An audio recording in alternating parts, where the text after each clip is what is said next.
What is up, YouTube? It's Kingfisher745, and this is going to be the final part of the Spec Ops 14 task list.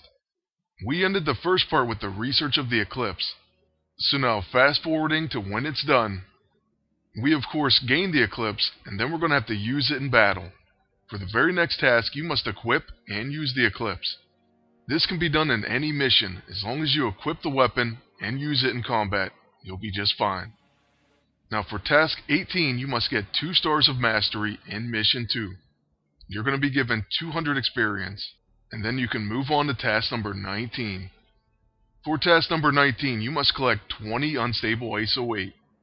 And you can of course gain unstable ISO weight in a variety of ways.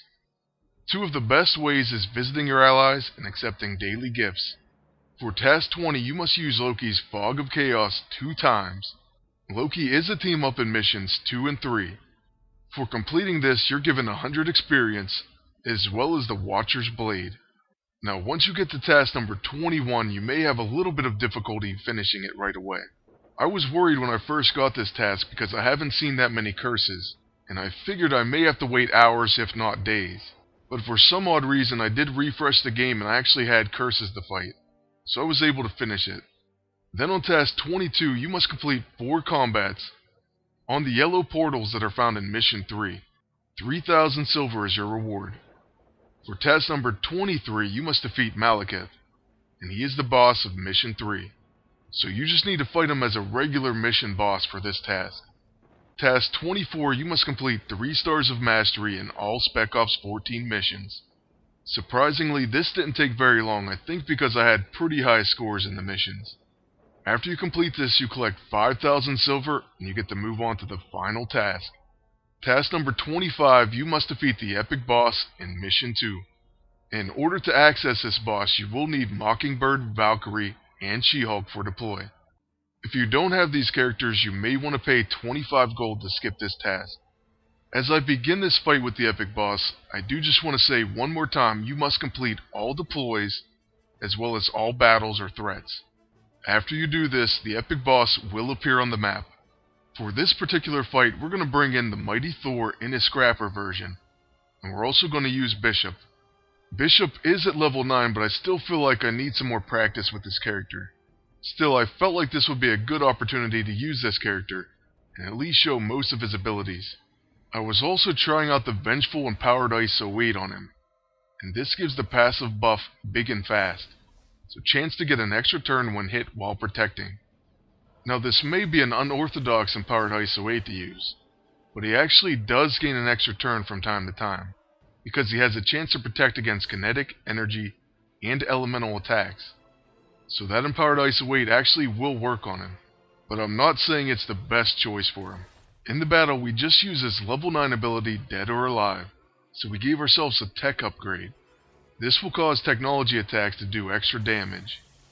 Now on Thor's turn, we're going to use Inspire Bravery. Then we're going to hit Malekith with a level 2. That way we'll gain a follow-up attack and have 3 stacks of might on our first turn. Thor with those 3 stacks of might can do an incredible amount of damage.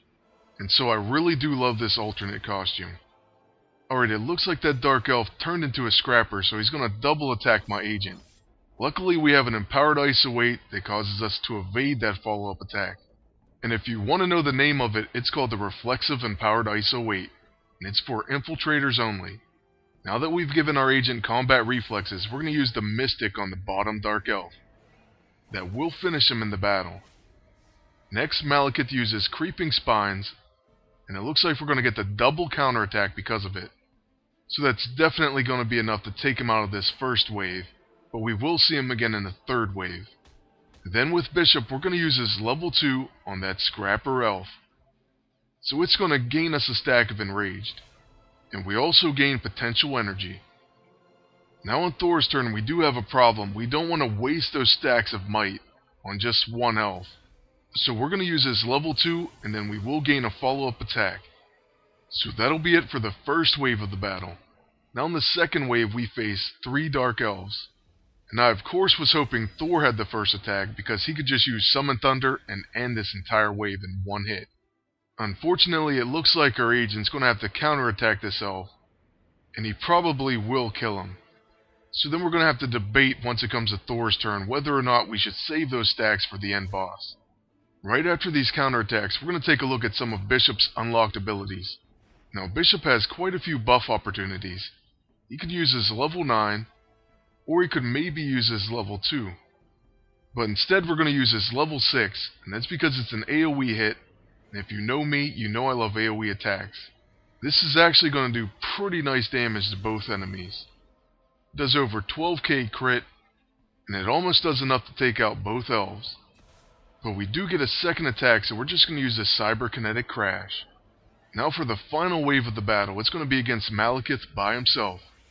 He starts with Dark Aberration, so his attacks become stealthy, and he deals increased damage to blinded targets. He also has a chance to avoid and counter incoming attacks. On Bishop's turn, we're going to switch over to his mutant abilities, and show off his level 1. I just basically used this because I wanted to show a variety of his abilities. I was also pretty confident that Thor is going to end this battle on his turn. We did save all 3 of those stacks of might, so he's going to be able to do epic damage with the hammer throw. And just for good measure, we'll go ahead and use Inspire Bravery, so we also strengthen the entire team. Now here comes the final attack of this battle, and then we will be finishing that last task. No follow-up attack will even be needed here. So let's go ahead and skip past this, and you see we completed all 25 tasks. You know what that means. Heimdall will be recruited. They also give you the reward of 1 command point, which I suppose is better than nothing. Now as the dialogue rolls on, I just want to go ahead and tell you what to expect this week. I plan on having new episodes of Team Spotlight, Subscriber Squads, and the Adamantium process. On top of that, there will be a Moon Knight review, and probably a Bishop review as well. On top of that, there may be a few surprises as well, so it's going to be an action-packed week. So if you haven't subscribed and you want to stay up to date on all the videos, make sure you hit the button.